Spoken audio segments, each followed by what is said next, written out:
네, 안녕하세요. 저는 헤럴드 경제 이정아 기자입니다. 저희는 지난해 3개월 동안 서울과 부산을 16번 오가는 거리를 움직였어요. 그 이유는 한국 고래를 마주하기 위해서 제주 바다와 동해 그리고 남해를 갔던 건데요. 그 이유는 하나입니다. 그동안 기후 위기나 인간 활동이라는 이야기를 할 때 늘 거론되는 어떤 사례들이 글로벌 이슈였기 때문에 조금 더 우리 한국의 이야기에 집중해서 지금 당장 먼 북극, 남극의 이야기가 아닌 우리 바로 옆 바다에서 일어나는 일이 무엇일까라는 고민을 갖고 있었습니다. 그리고 3개월 동안 취재를 하면서 바다가 했던 얘기는 단 하나의 키워드로 정리가 됐습니다. 제목인 라스트 씨인데요. 마지막 남은 바다라는 의미이기도 하고 마지막이 되어버린 바다라는 의미를 담아보았습니다. 이 과정에서 정말 제가 많은 도움을 받았던 그리고 자문을 해주셨던 우리 연구진 분들 모시고 오늘 그 뒷 이야기를 하려고 합니다. 먼저 우리 한양대 문효방 교수님, 그 다음에 해양동물 생태보전연구소 그래 마크로 제가 이야기를 하겠습니다. 우리 마크 연구진의 장수진 대표님, 그럼 김미연 부대표님 모시고 이야기를 나누도록 하겠습니다. 먼저 저희는 얼굴도 다르고요, 나이도 다르고 성별도 다르고 전공도 다 다릅니다. 근데 이렇게 저희가 모인 이유가 단 한 가지였습니다. 무엇이라고 좀 생각을 하실까요? 네, 사실 고래라는 키워드를 가지고 저희가 모이게 되었습니다. 보통 그렇게 모이게 되었습니다. 우리 전 세계에는 고래가 한 90여 종이 있고요. 우리나라에서 발견되는 고래는 30여 종, 35종 정도로 추측이 되고 있습니다. 아직도 정확하게 우리나라에 서식하고 있는 고래의 종이 몇이나 되는지 우리는 아직 알지 못합니다.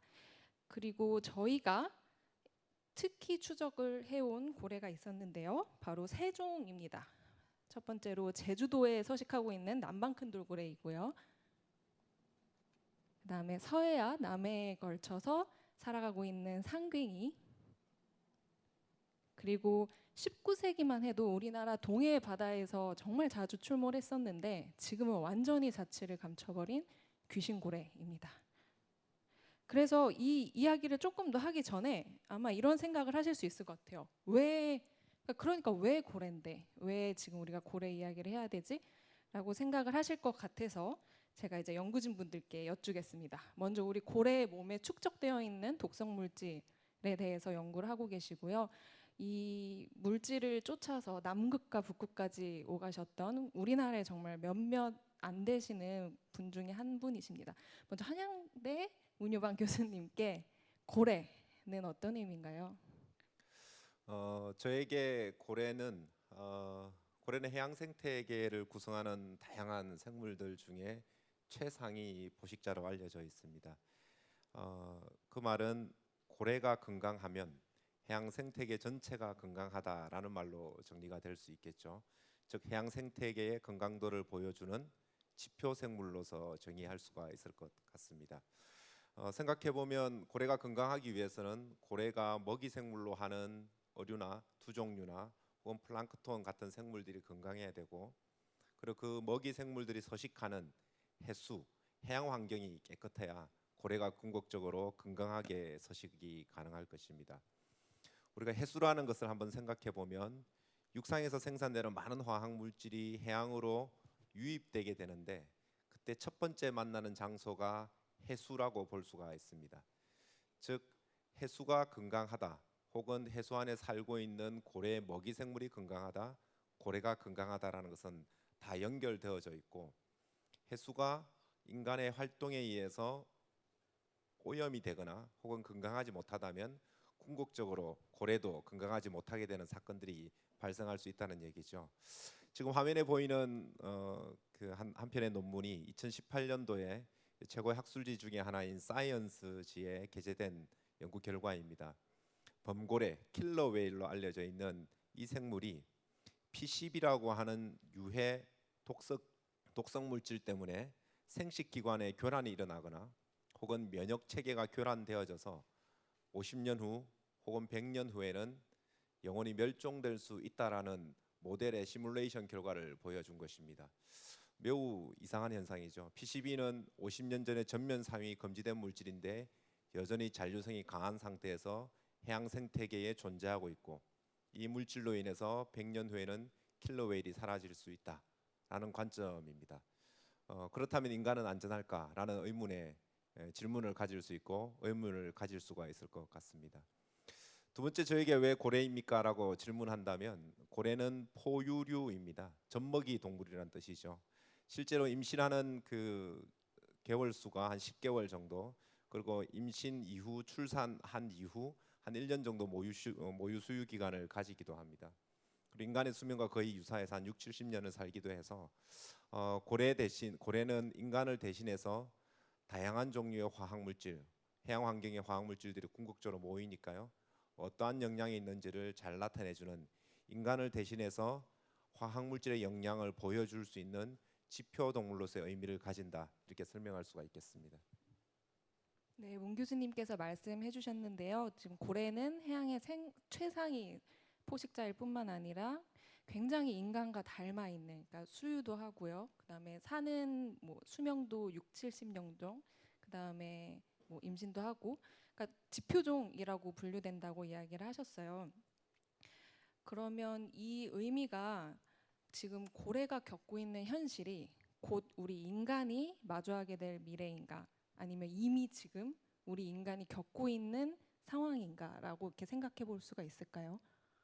저는 둘 다라고 생각하는데요. 고래한테 나타난 현상은 사람한테 곧 나타날 전조 현상이기도 하면서, 고래에게 있는 현상은 우리가 발견하지 못했지만 사람에게 일어나고 있는 일이다라고 인지하는 것이 굉장히 중요하다고 생각합니다.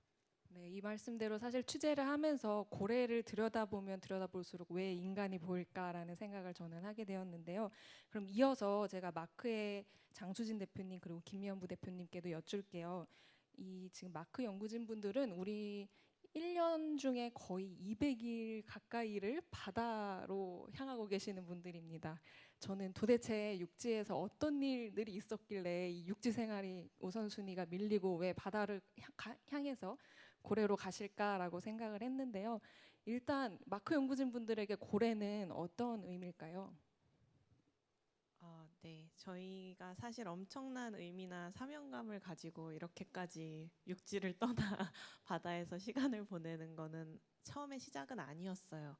그런데 이제 저희가 전공인 행동생태학적으로 봤을 때 높은 사회성을 가지고 있고 다양한 의사소통을 하는 흥미로운 생물종이었고, 장수진 박사님 대표님 같은 경우는 9년 전에 이제 수족관에 살았던 돌고래 제두리가 방류가 되는 큰 사건으로 돌고래 연구를 할 수 있는 기회를 갖게 됐습니다. 그리고 저 같은 경우는 청개구리 소리 연구를 하다가 조금 더 높은 사회성을 가진 동물에서 소리 연구를 하고 싶다는 생각에 제주도에 무작정 따라 내려와서 돌고래를 연구를 하게 됐는데요.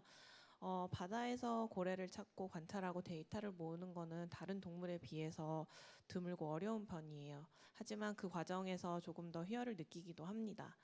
연구 자체가 재미있습니다. 재미있다 보니 가장 많이 하게 됐고요. 근데 하다 보니 국내에서 고래와 관련된 많은 일들이 상대적으로 인간 중심적으로 진행되는 경우가 많다고 생각을 합니다.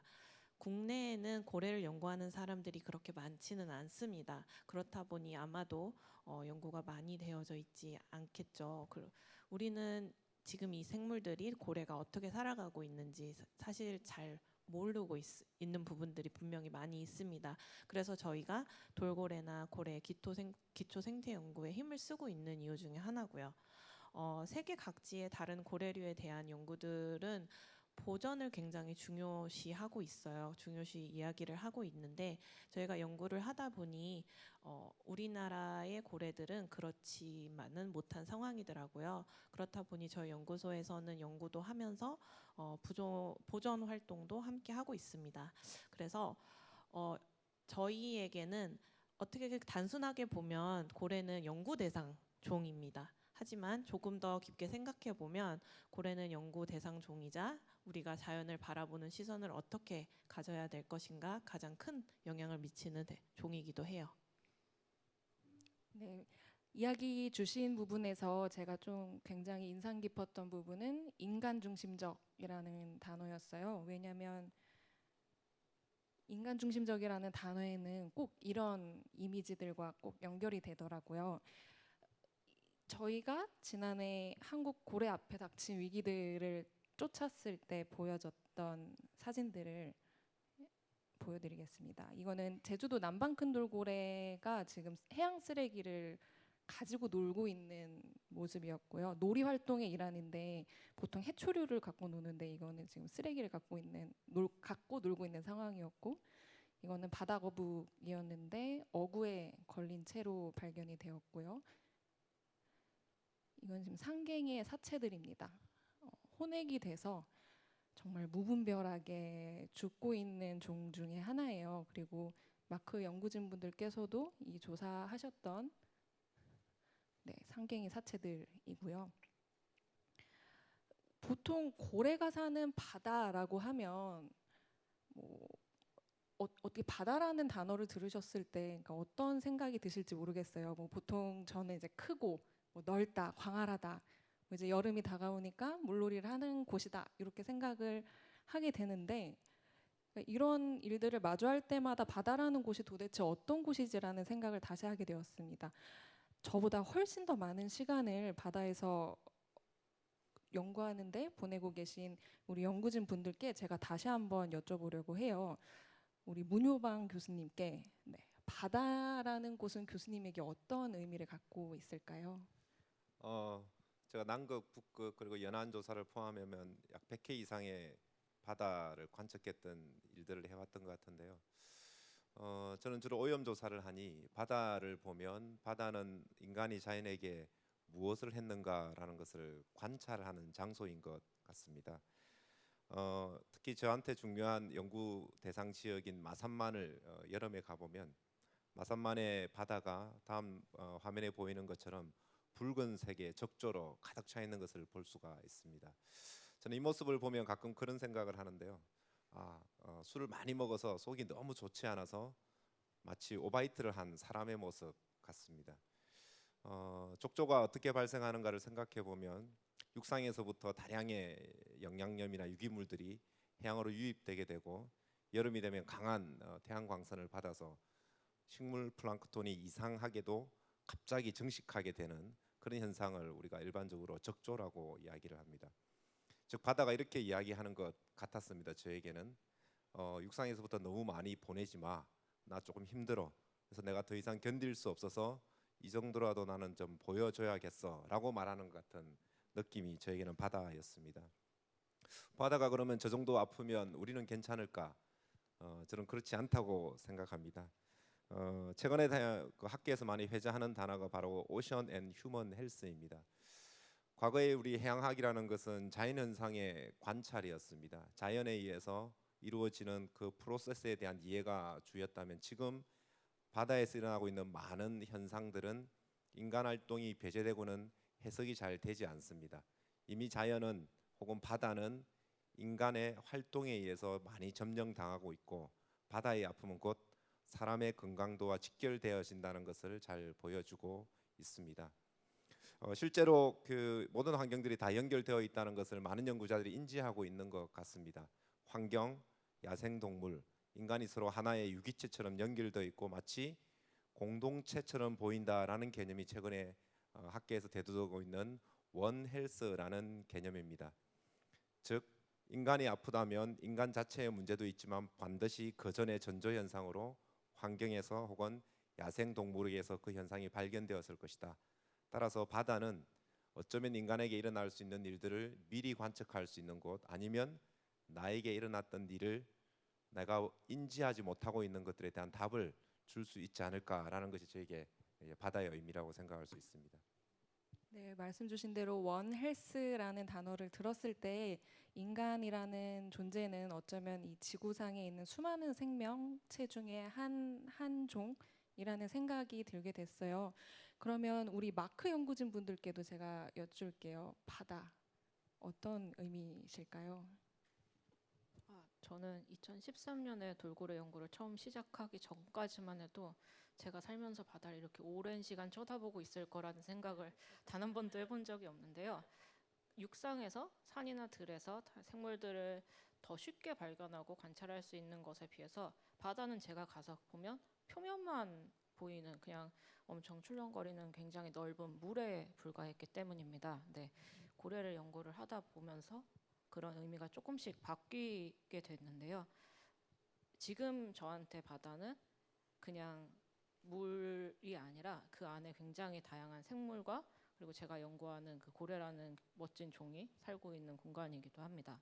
그래서 평소에 보게 되는 것은 그냥 저희가 표면인 출렁거리는 어떤 물일 뿐이지만 그 밑에 어마어마하게 넓은 공간이 있고 그 공간 안에 제가 항상 직접 보지는 못하더라도 저 안에 그 다양한 생물들과 고래들로 이루어진 굉장히 정교한 생태계가 있다는 거를 생각을 하게 돼요. 그래서 그런 걸 생각을 하다 보면 굉장히 멋있는 공간이고 신기한 공간이고 좀 더 알아가고 싶은 공간이라는 점에서 조금 더 기대와 희망을 가지고 볼 수 있게 되는 지점들이 있는 것 같습니다. 근데 만약에 지금 현재 우리가 바다를 사용하는 것처럼 바다를 계속 사용을 하고 그 안에 어떤 영향을 미치는지를 신경을 많이 쓰지 않고 살아간다면 밖에서 볼 때는 지금과 다 크게 다르지 않은 제가 과거에 봐왔고 지금 봐온 것 같은 그냥 출렁거리는 어떤 넓은 물에 굉장히 큰 물이라고 생각을 하는 그 공간에 사실은 아무것도 살지 못하는 그냥 거대한 쓰레기장이 될 수도 있는 공간이라는 우려가 좀 들기도 합니다. 제가 이 이야기를 제주도에서 취재를 했을 때 들었는데 그 순간 바다가 좀 다르게 보이더라고요. 그러니까 되게 신비롭다라는 생각이 많이 들었어요. 그 표면 밑에 수많은 생명체들이 서로 살아가고 대화를 하는 곳이라고 생각을 하고 바다를 바라보다 보니까 되게 아름답다라는 생각도 들었고요. 근데 이런 바다가 인간 활동으로 인해서 변화되고 있는 것을 이제 언제 어떻게 아셨는지 좀 궁금해요. 그래서 먼저 문효방 교수님께 여쭈겠습니다. 질문이 뭐였죠? 네, 바다가 인간 네. 활동으로 인해서 아, 바뀌게 된 모습을 어떻게 아셨어요? 저는 논문을 한번 소개할까 하는데요. 2010년, 11년에 두 편의 논문을 연속해서 게재하게 되었는데 그때 연구의 내용이 고래 안에 축적된 사람이 사용하는 향수나 화장품의 성분이었습니다. 이 논문을 처음 투고하고 게재되는 그 사이에 스토리가 조금 있는데요. 이 물질은 통상적으로 이해하기로는 사람이나 혹은 포유동물, 고래 같은 포유동물에 축적이 되면 빨리 대사가 되어져서 몸 밖으로 빠져나가 버립니다. 그래서 이 물질이 고래 안에 존재한다라는 것은 그 당시 연구자들에게는 인정될 수 없는 사실이어서 에디터와 심사위원이 제 논문을 인정하기 싫다. 그래서 게재할 수 없다라고 이렇게 답변이 왔습니다. 저는 이제 파이팅을 하기 위해서 저는 충분히 그런 그런 답변을 예상해 왔기 때문에 이 데이터가 참값이라는 것들을 증명해냈고 마침내 논문이 게재가 되게 되었습니다. 한번 생각해 보면 굉장히 이상한 일이죠. 그러니까 왜 고래한테서 인간이 사용하는 화장품 성분이 발견되었을까? 그리고 게다가 이 물질은 빨리 몸 밖으로 빠져나가는데 그 이유는 아주 명확하고 간단했습니다. 물질이 대사되어서 빠져나가는 속도보다 유입되는 속도가 더 빠르기 때문입니다. 연한 환경으로 이 물질들이 과다하게 사용되어져서 유입되고 있는 그 속도를 대사 과정이라는 그 생물의 속도로 따라잡을 수 없었다라는 것입니다. 그 이후에 유사한 논문들이 계속적으로 보고되게 되었고 현재로는 이 물질이 고래 안에 축적되어서 생태 독성학적인 영향이 있다는 것은 일반적인 사실로 받아들여지고 있습니다. 인간 활동이 고래한테 미쳤던 영향의 두 번째 사례가 있는데요. 일반적으로 고래가 혼액이 되게 되면 부검의 절차에 들어가는데 그때 저희 연구팀도 함께 참여하게 되었습니다. 부검하는 가운데 상갱이의 어미 중에 임신한 개체가 있다는 것을 저희가 알게 되었고 어미와 새끼를 동시에 화학물질을 분석해 보았습니다. 몇 가지 중요한 사실들이 있는데 그 중에서 새끼의 안에 들어있는 아주 위험한 물질의 농도가 어미 안에 들어있는 물질 농도와 일정한 비율을 가지고 있다는 겁니다. 즉 어미가 매우 높은 농도를 가지면 새끼도 매우 높은 농도, 어미의 농도가 낮으면 새끼도 낮다라는 겁니다. 이 말의 의미는 결국 이 포유류라고 하는 이 동물은 이미 어미가 새끼를 태안에 가지고 있을 때부터 이 물질을 지속적으로 태반을 통해서 이동시키고 있었다는 결정적인 증거였고, 심지어 어떤 물질의 경우에는 어미하고 거의 평행 상태가 되는 매우 높은 전달률을 보이고 있었다라는 겁니다. 즉 이 물질은 매우 강하게 규제해야 된다라는 시사점을 인지하기도 했는데요. 우리가 사용하고 있는 일상생활에 사용하고 있는 화장품 혹은 유독 물질들이 화학 물질들이 해양에 도달하게 되면 현재 서식하고 있는 생물에만 영향을 주는 것이 아니라 그 다음 세대, 즉 우리 미래의 해양 생태계까지 지속적으로 영향을 주고 있다라는 것들을 인간 활동이 어느 정도까지 해양 생태계에 영향을 줄 수 있는가라는 것을 저희가 이해할 수 있는 계기가 되었습니다. 인간 활동으로 인해서 한 개체, 지금 현실에서 살고 있는 고래뿐만이 아니까 그 다음 세대까지 이미 인간은 영향을 주고 있다라는 말씀이 굉장히 좀 인상적이에요. 마크 연구진 분들에게는 어떻게 이 바다가 이 인간 활동으로 인해서 바뀌고 있는지를, 그러니까 어떻게 아셨는지 여쭤볼게요. 저희는 몸속 말고 그 돌고래들이 해양 쓰레기를 어떻게 매달고 댕기는지 이런 것들을 좀 말씀을 드릴 텐데요. 저희는 해양 쓰레기가 몸에 걸린 돌고래를 거의 매년 발견합니다. 그래서 아주 작게는 아까 보신 것처럼 쓰레기를 몸에 걸고 놀이를 한다거나 하지만 일부는 되게 심각한 상황에 처한 것을 목격하기도 합니다. 그래서 2015년도에 발견됐던 어린 개체는 등 지느러미부터 꼬리까지 단단하게 어구로 묶여져 있었고 몸을 제대로 피지 못하고 헤엄을 아주 어렵게 치고 있었는데요. 그 개체 같은 경우는 2주 이후에 채 2주가 지나기 전에 사라져 버렸죠. 그래서 최근 저희가 지금 현재 제주도에서 보고 있는 돌고래들은 올해 단이 그리고 꽁이입니다. 올해는 여기 보시는 것처럼 꼬리가 없습니다. 아마도 어구나 폐어구나 낚싯줄 같은 걸로 인해서 꼬리가 잘려나갔을 거라고 예상이 되는데요.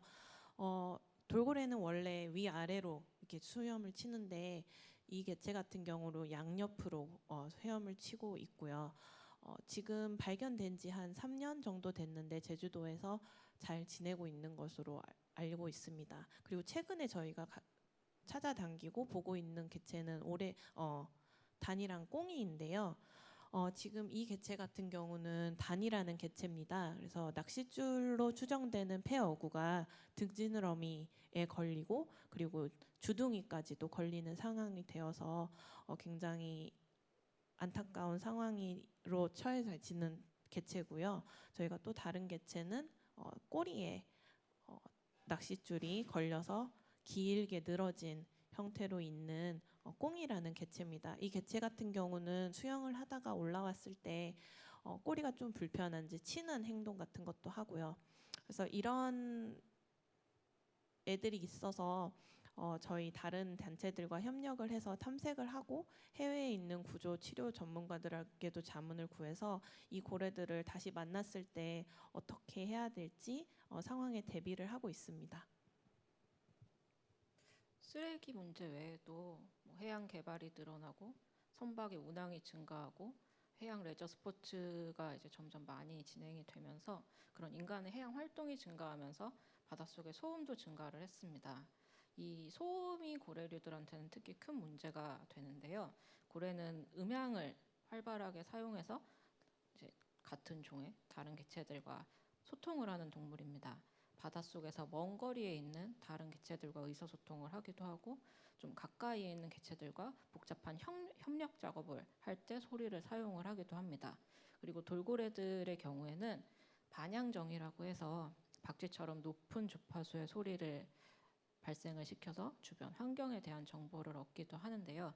인간의 해양 활동이 증가하면서 해양의 소음이 증가를 했죠.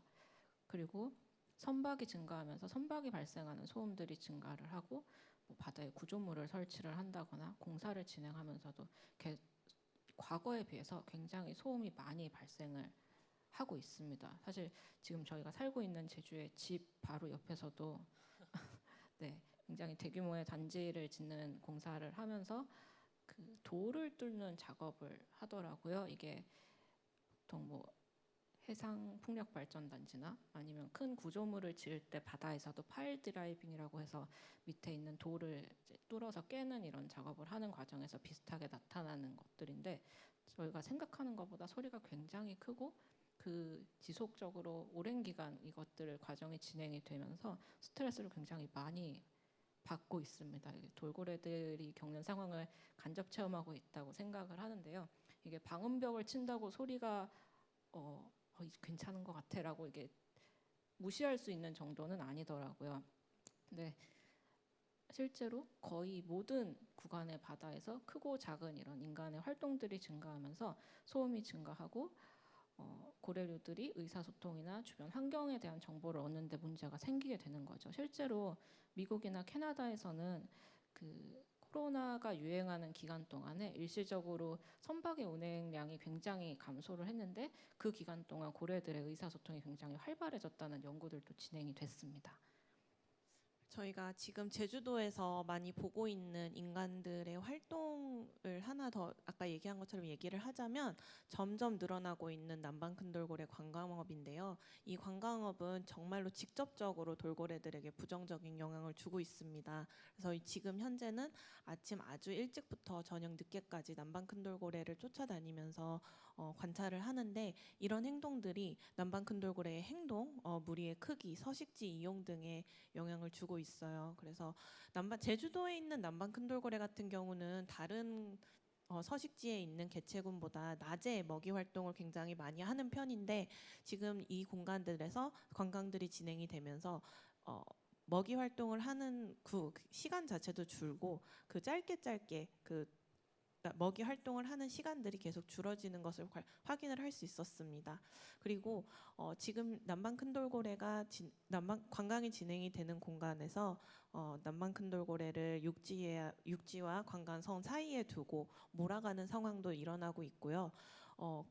굉장히 많은 직접적인 행동을 방해를 하고 있는 것도 있지만, 아까 장수진 박사님 말씀하신 것처럼 선박에서 계속 진행이 되는 엔진 소리와 소음 소리들로 인해서 남방 큰 돌고래도 영향을 받고 있습니다. 그래서 굉장히 큰 소리가 시끄러운 공간에서 서로 소통을 하기 위해 인간도 내가 하고자 하는 친구에게 더 가까이 가고 아니면 소리를 내듯이 더 크게 내듯이 돌고래들도 더 에너지를 많이 써서 소통을 하고 그 지역을 바라보고 있습니다.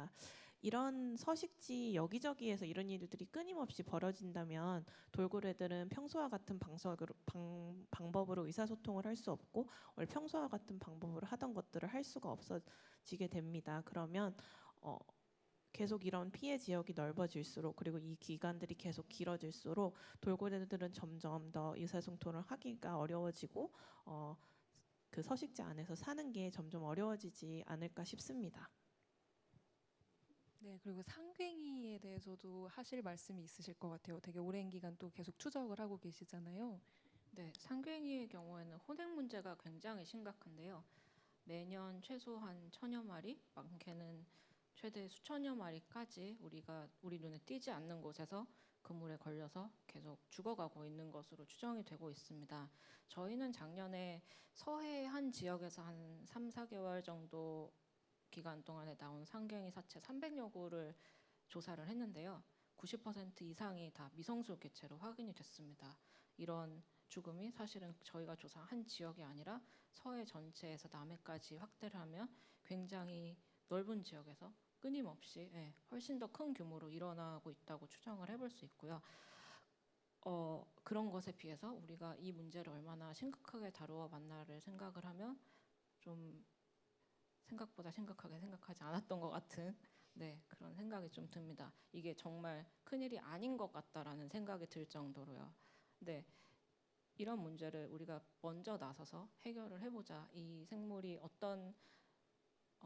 생태계에 어떤 영향을 미치고 이 생물의 죽음이 우리한테 어떤 관계가 있는지에 대한 문제를 우리가 먼저 인지를 하고 해결을 하려는 게 아니라, 지금 이제 뭐 미국의 해양포유보호법과 관련된 수출 제재 이런 것들과 관련된 갈등이 생겨서야 문제를 줄이려는 노력이 이제 시작됐다는 점에서 좀 안타까운 부분도 있지만, 이제라도 시작을 했으니 조금, 그리고 더 많은 분들이 좀 연구도 그렇지만 실질적으로 어업과 어떻게 협력을 해야 되는지 다방면으로 노력을 하고 계시니 이런 문제들이 좀 실질적으로 줄어드는 결과가 됐으면 하고 하는 바람들이 있습니다. 사실 이렇게 계속 우리 한국의 고래가 처한 이야기를 하다 보면 이게 씁쓸해지더라고요. 네, 그러니까 지금 뭐 해양 쓰레기, 그다음에 혼액, 그다음에 해양 관광, 그리고 해양 개발까지도 있죠. 그러니까 되게 정말 복합적으로 이 고래를 괴롭히고 있구나라는 생각이 사실은 들었어요. 근데 이게 끝이 아니더라고요. 기후 위기로 인해서 이 바다 생태계의 연쇄적인 도미노족으로 계속 무너지고 있는 그 현상 속에 또 우리 한국의 고래가 있습니다. 이 한국 고래를 마주하기 위해서 러시아 사할린으로 가셨던 캄차카도 가셨고요. 우리 마크 연구진 분들께 조금 더 기후 위기로 인해서 한국 고래들이 어떤 지금 문제를 겪고 있는지 여쭤볼게요. 네, 19세기만 해도 우리나라 동해에서 쉽게 볼 수 있었던 귀신고래를 이제 우리나라 바다에서는 볼 수 없습니다.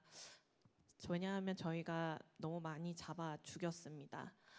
심지어 1,000만 원이라는 현상금이 걸렸음에도 불구하고 아직까지 못 보고 있어요. 그래서 저희는 동해에서 사라져버린 귀신고래를 관측하기 위해서 러시아 캄차카 그리고 사할린으로 갔었습니다. 러시아 바다에서 만난 귀신고래 그리고 그 귀신고래의 눈을 보면 그 느낌이 아직까지도 느껴지는 것 같아요. 그래서 너무 영광스러운 순간이었는데요. 지금 저희가 보고 온 고래도 폭영이 지금 진행이 되지 않고 있고 보호를 받고 있는 상황에도 이 고래들은 많은 위험을 받고 있습니다. 기후 변화 때문인데요. 기후 위기로 인해서 고래들은 고래들의 이상 행동은 전 세계적으로 나타나고 있습니다. 이미 전 세계 바다에 기초 생태계가 무너지고 있으며 특히 크릴이나 작은 군집성 먹이를 대량으로 섭식하는 큰 고래들의 삶에 문제가 생기기 시작했어요. 그래서 큰 고래들 같은 경우는 계절에 맞춰서 먼 거리를 이동을 하는데요. 석식지에서 새끼를 낳아 키우는 번식지까지 나뉘어져 있어서 많이 왔다 갔다 합니다. 그들이 섭식지에서 충분한 먹이를 먹어야만 이후 이주를 해서 새끼를 낳고 키우는데 문제가 없는데요. 기후 위기로 인해서 충분히 먹이를 먹지 못해서 문제가 생기고 있는 것으로 보고되고 있습니다. 사실 엄밀히 얘기하면 기후 변화뿐만은 아니에요. 저희 무분별한 해양 개발과 인간의 남획도 고래들이 충분히 먹이를 못하는 이유 중에 하나인데요. 여전히 지금도 극지의 크릴을 많이 잡아서 오메가3로 저희가 먹고 있죠.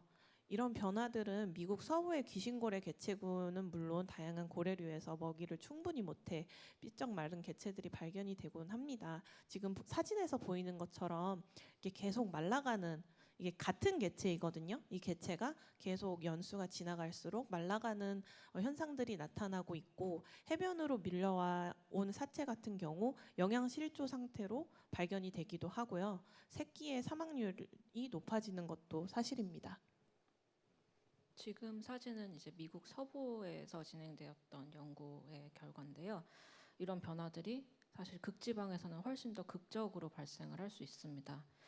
극지의 낮은 수온에서 굉장히 풍부하게 존재했던 먹이들을 먹어왔는데 이제 그 먹이가 줄어들고 있는 것도 문제지만 서식지 자체가 변화하는 것도 문제가 되고 있어요. 그래서 빙하가 녹고 지형 자체가 바뀌면서 이전에는 다른 포식자나 위협에서 좀 안전하게 보호를 받을 수 있었던 그런 서식지들이 변화가 됩니다. 그래서 기존에 뭐 안전했지만 지금은 저위도에 있었던 범고래가 더 고위도 지역까지 올라와서 그 서식지를 침범해서 다른 고래류, 거기 살고 있던 고래류나 새끼들을 공격하는 것들도 추가로 보고가 되고 있거든요. 그래서 우리가 미처 생각하지 못했던 전 세계 정말 구석구석까지 서식지가 인간 활동에 의해서 영향을 받고 파괴되고 있는 문제들이 계속 늘어나고 있습니다. 근데 우리는 지금도 푸른 바다의 표면만 보면서